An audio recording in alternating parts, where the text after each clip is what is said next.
Good afternoon, Unbound Radio. You are listening to Birth of a New Earth.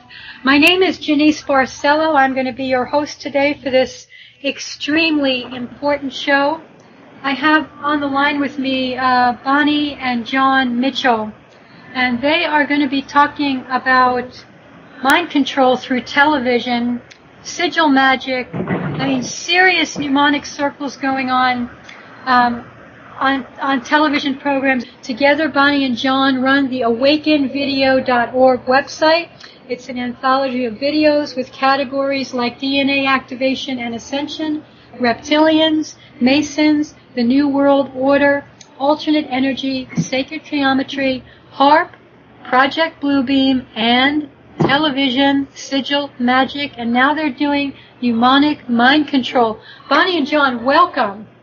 Thank you. Hi, Janice. Thank you for that warm welcome. I'm so excited to have you guys here. I heard you on Alfred, I don't know how to pronounce his name, Alfred Labramont Weber's station, and I was, I'm really into mind control and understanding how the human species is being manipulated, because I think we have to see it. In order to break free from it, we have to understand how our enemies operate. True, very true. So that's why I'm super interested to interview both of you, because the information you're sharing is very important. We have a population that is completely, glued to the television. Right. Yes. Not realizing why they're having such a hard time getting up and walking away from it. That's right. Yeah, it's become just such the social norm to do that, and so socially acceptable that, and not just in our country too. Of course, it's pervasive here in the United States, but this is a global mind control effect that we're going to discuss. Yeah, and I'm wondering. So I wonder if from the beginning television was intended to be a mind control device. It absolutely was, and if we have time in this segment, Bonnie could start off that way by giving a little brief.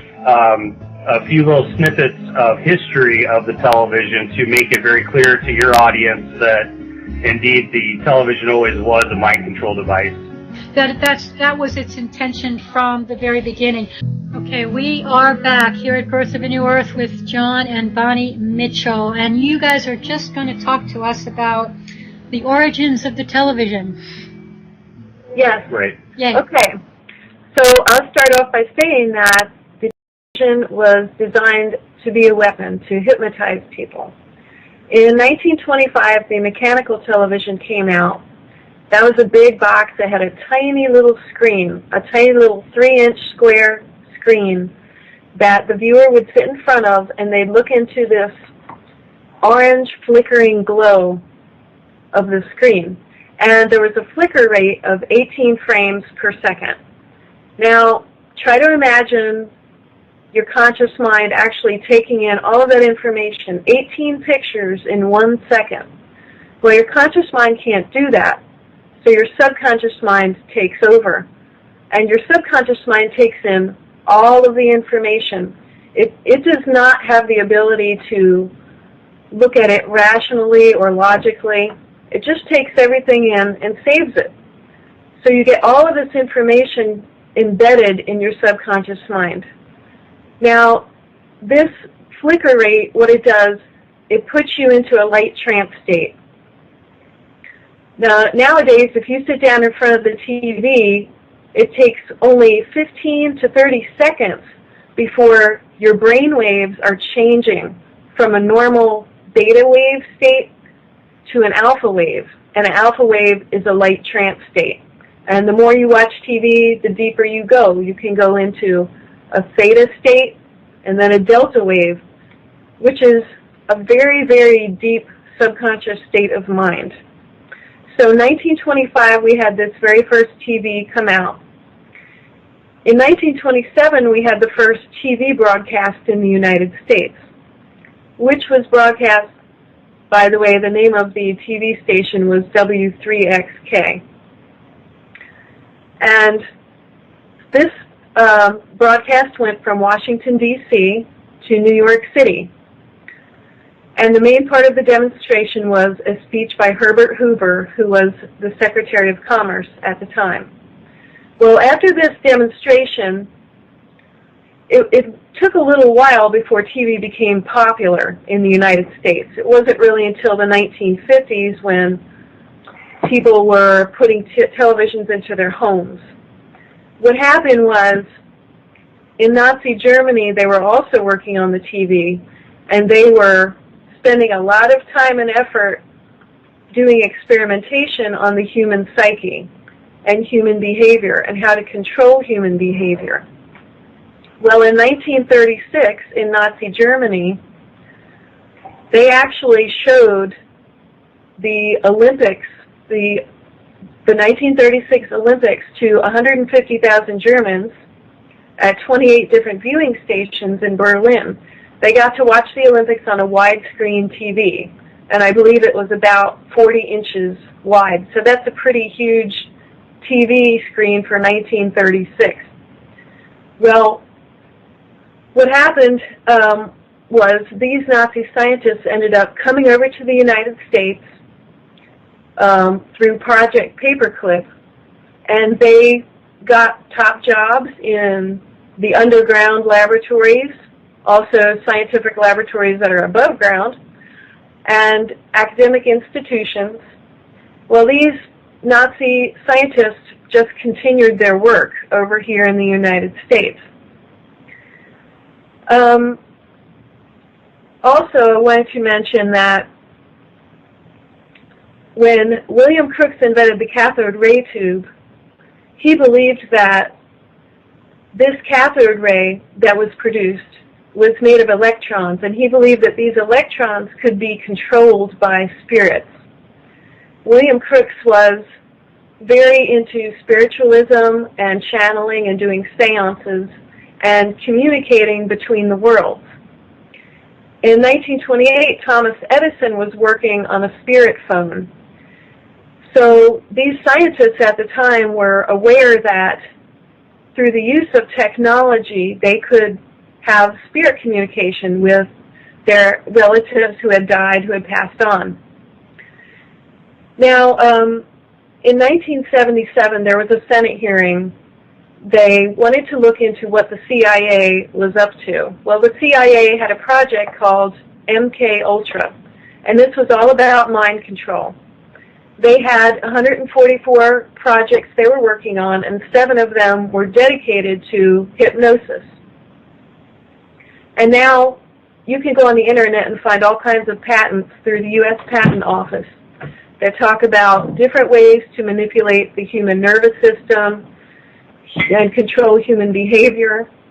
If you go to our website, awakenvideo.org, and you look at the post Global Epidemic Exposed, Television Sigil Magik, we have links there.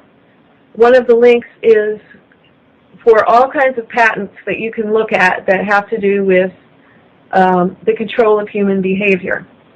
So the TV was designed to be a weapon, and people are sitting in front of these TVs in their living rooms. They're sitting their children in front of these TVs. It's a terrible, terrible thing to do to your children.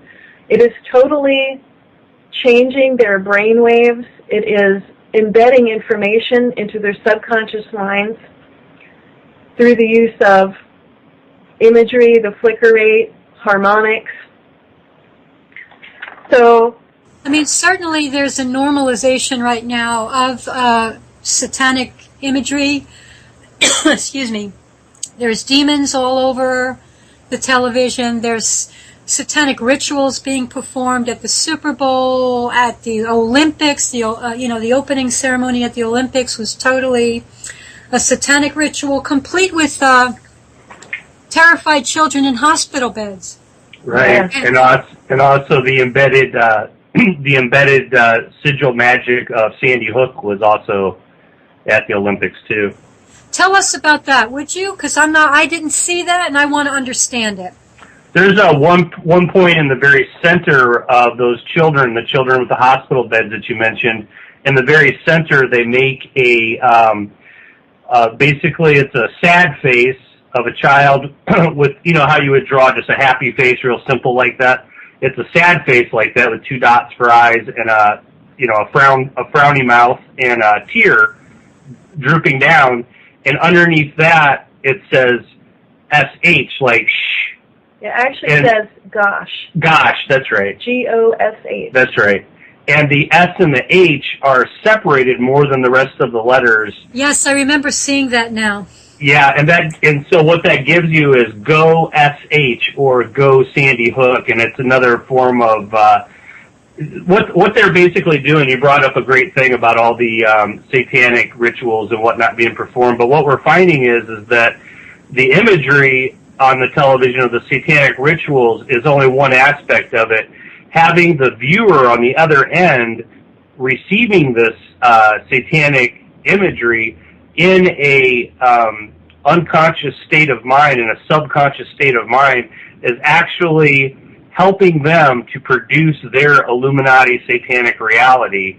In other words, by putting that imagery up there for, let's say, the Olympics, they knew that they were giving their satanic ritual in the future of Sandy Hook power, and that would take place because of all of the people, all the viewers of the Olympic Games, helping to manifest that through their subconscious. That's so interesting because, you know, there's a series of books called the Anastasia books. I don't know if you folks have heard about them, but in the books, she talks about the science of imagery, and she talks about the dark forces, how they understand to some extent the science of imagery, and that they've kept that information from the masses. And basically what it means is that when the human mind is focused on an image, in this case, let's talk about satanic rituals or the images of war and the destruction of the earth, you know, seeing the blowing up of the 9/11 World Trade Towers again and again, watching the BP oil spill again and again, watching the birds covered in oil again and again and again and again. Right. Gets people to focus on these images and thereby create that reality. We don't have our own images anymore. We don't even have an image for our future Earth to be beautiful, except the images that the dark forces are presenting to us right now, and we are feeding them with our attention. So people, we need to understand how we are contributing to a satanic-infested reality by sitting down in front of a TV, certainly by sitting our children down in front of televisions, because they are being neurologically altered. Can you, yeah, you want to talk more about that? Absolutely, yeah. Basically, it's so powerful that if by some miracle we were able to get all of the human beings on this planet to shut off and unplug their television sets forever, all of this would stop. All the chemtrailing, the GMOs, everything that's satanic in our reality would actually come to a screeching halt. That's how powerful this magic is that we're discussing today. And so, do you want to talk? Go ahead. Sure. There are different ways that this works on the TV. First of all, you go into a state of hypnosis because your conscious mind is dissociating and your subconscious takes over. Well, they use imagery, and you may have noticed that through the years, one scene, you know, the time between the scenes on shows has gotten much shorter. And now it's this scene, that scene, this scene, that scene. It's very in your face. Your mind really can't keep up with it. So you take all of this in, and also they use harmonics. Now, sound frequency can be very powerful because we are all vibrating on our own personal frequency. There's a book by Jonathan Goldman. It's called The 7 Secrets of Sound Healing. And in it, he says, sound is not just an energy that enters our ears and our brains, allowing us to experience the sensation of hearing. It also has the ability to go into our cellular structure and rearrange our molecules. Now, we can see this if we look at Dr. Masaru Emoto's work. Now, he took water, bottles of water, and he did 2 different things with them. One thing he did was he simply wrote the word love on a bottle of water, and he set that aside. He took another bottle of water, and he wrote the word hate, and he set that aside. Well, he went back to it later, and he looked at these water molecules under a microscope.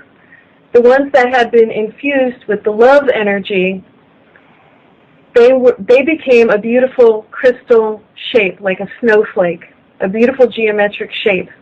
The water molecules that had hate embedded in them looked like mud, and it was nothing that you wanted to drink.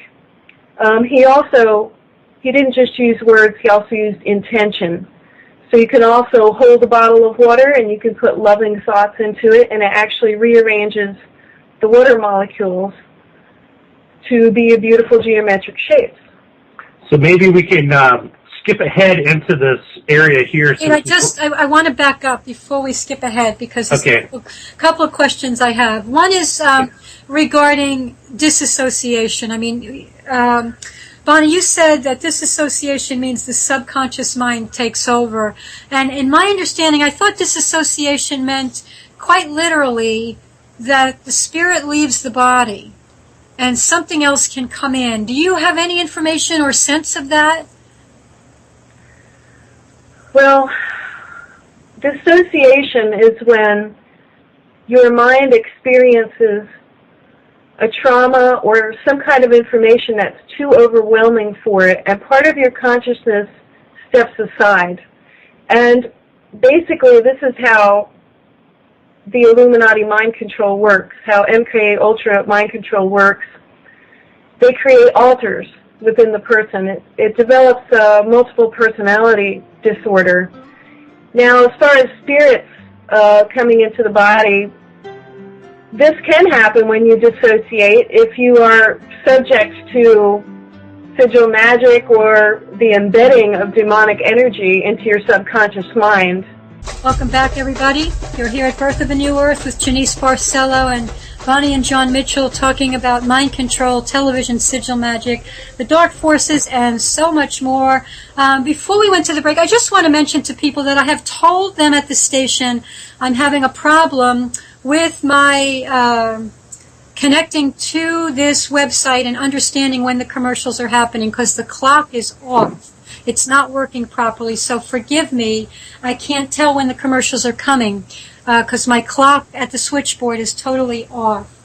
And then we get interrupted, and I apologize. These commercials are very distracting to me and my guests because we're in the middle of important stuff, and we want you all to get this important stuff, and then it gets, boom, cut off.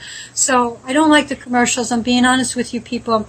We really need some time to talk. And we're going to have I think it's about 5 minutes before the next break. So I want to give you a heads up on that.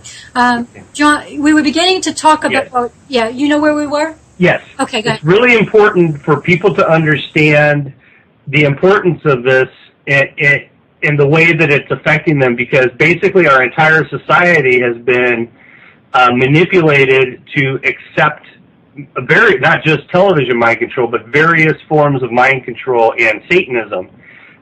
Basically, Jay Parker, who is the latest Illuminati satanic family mind control victim to come forward, has really opened our eyes a lot to the types of things that are going on every day within the Illuminati families.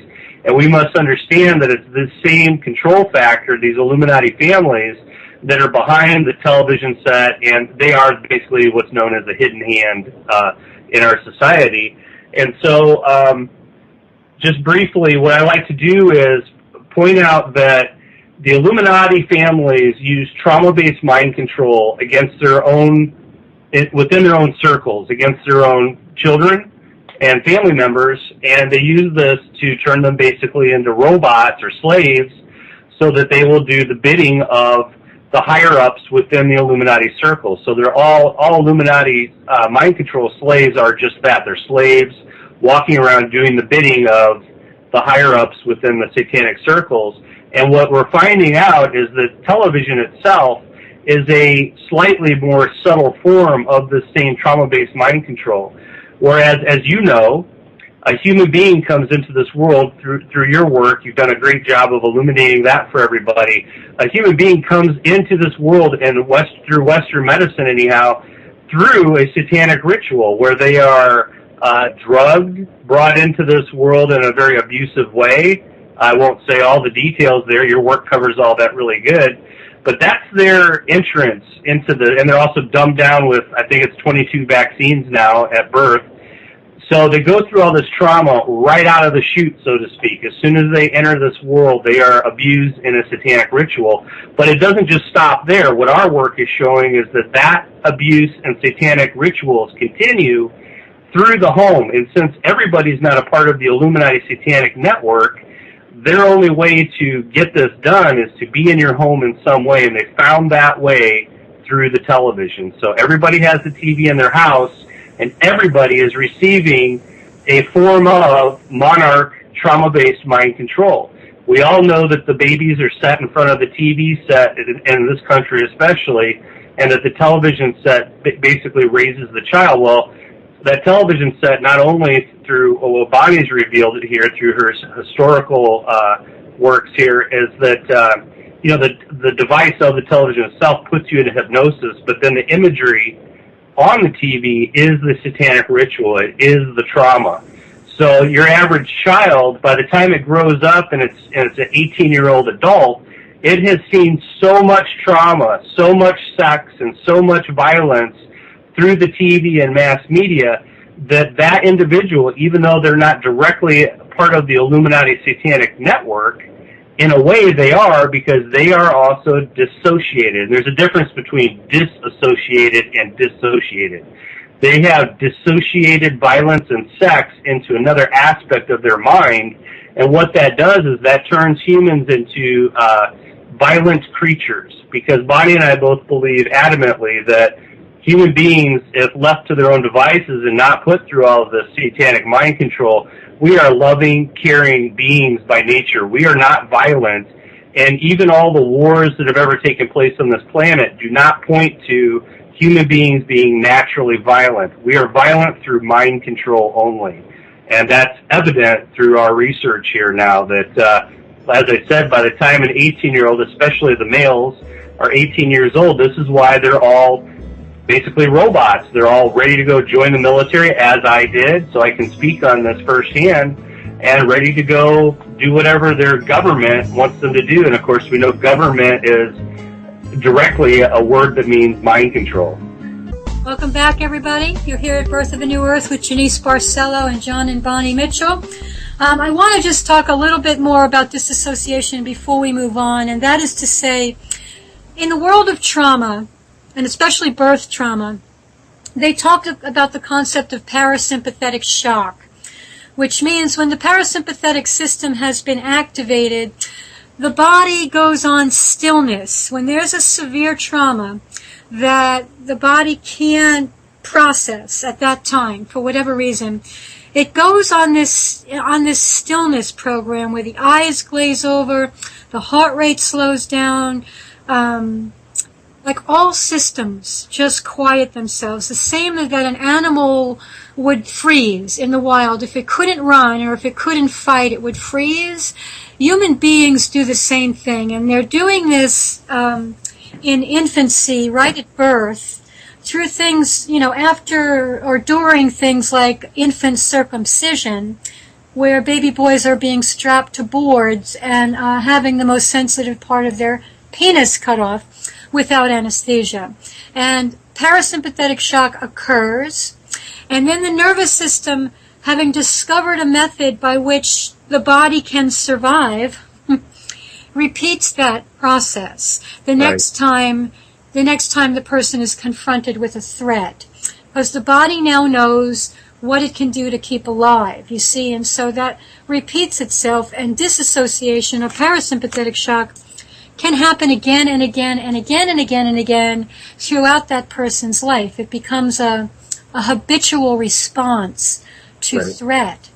And so I think we have a lot of people walking around, popping in and out of their bodies, going into parasympathetic shock or disassociating over and over again, and then other programs can be put in them, as you're saying, and especially through Sigil Magik, that demons can actually come in.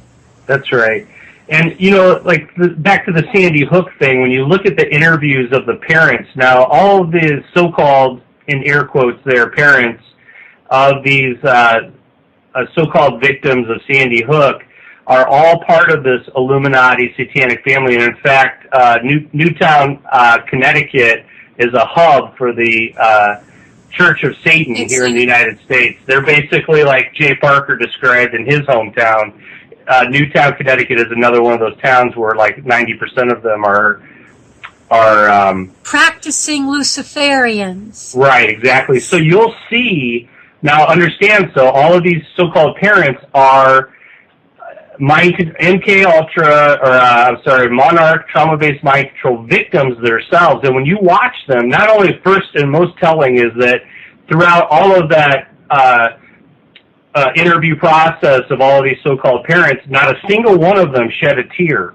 And people who can pick up on things still notice that, but they are also very, very spaced out people. And so basically these people are walking around, like you said, in an unconscious way, almost like their spirit is outside of their body and they're walking around like robots. And it's very, for people who are conscious like us, it's very evident. It's right there in your face that these people are different from everybody else. But yet, in a more subtler sense, they're trying to do the same thing to everybody. And we're seeing that more and more with people, you know, these robots walking around with their so-called smartphones right in front of their face, walking straight into a wall or whatnot because they're so spaced out.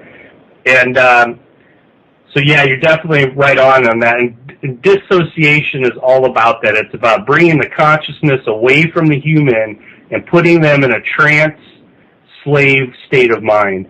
And if I could, real quickly, I would just like to explain Sigil Magik in the way that I like to do it, to really open up new doors for people and help them to think about their reality in a different way. And then Bonnie would like to get into the harmonics end of this TV mind control because it's essential to understanding it full circle. That sounds great. Let's go.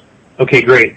Well, there are 4 very great people who are Egyptologists, and one of them in particular is he studies the South American ruins, the Inca ruins. And their names are Stephen Mailer, Chris Dunn, Gary Evans, and Brian Forrester. Brian Forrester is the fellow that does a lot of the work with the Inca sites in South America.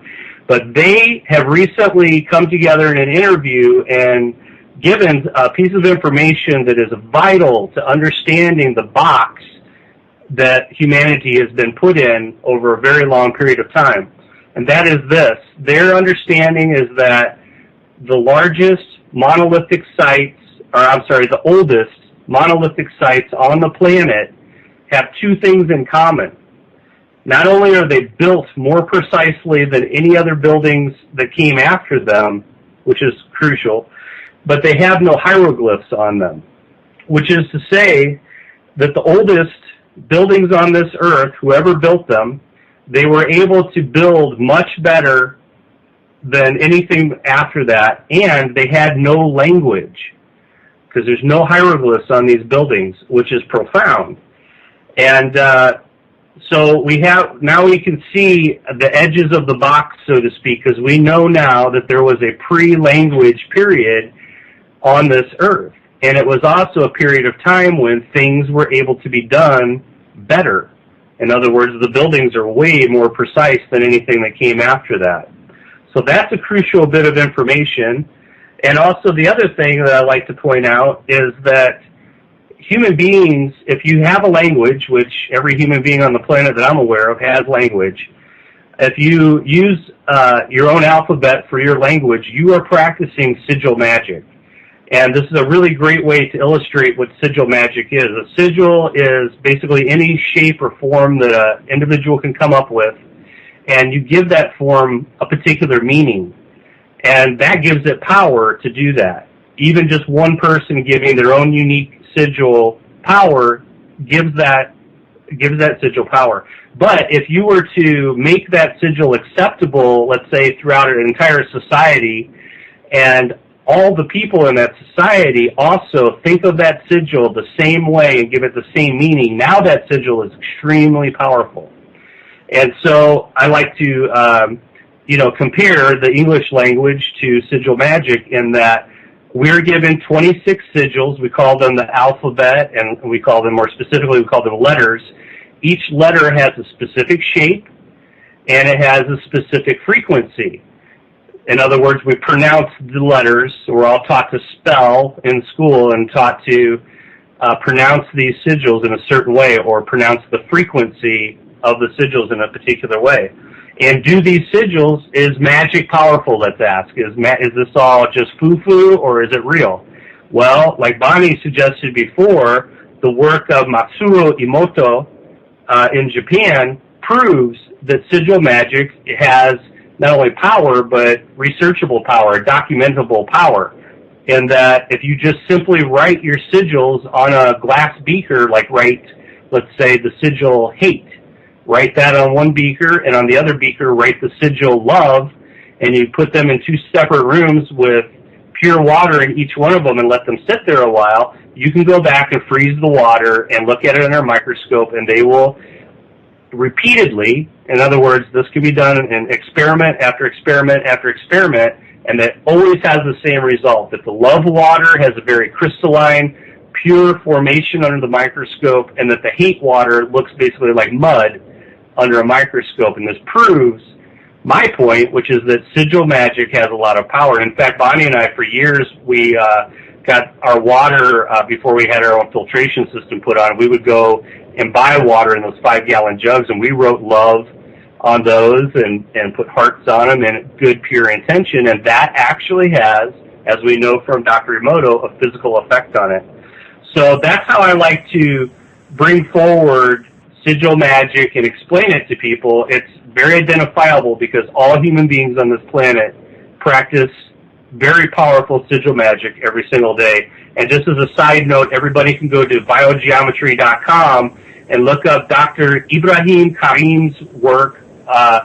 He is also using sigil magic and using that by placing certain shapes. They're basically just little plastic molds of particular shapes inside of cars, inside of homes and buildings, and measurably changing the energy of those places. He actually did an entire town also. Can you tell me his name again, please?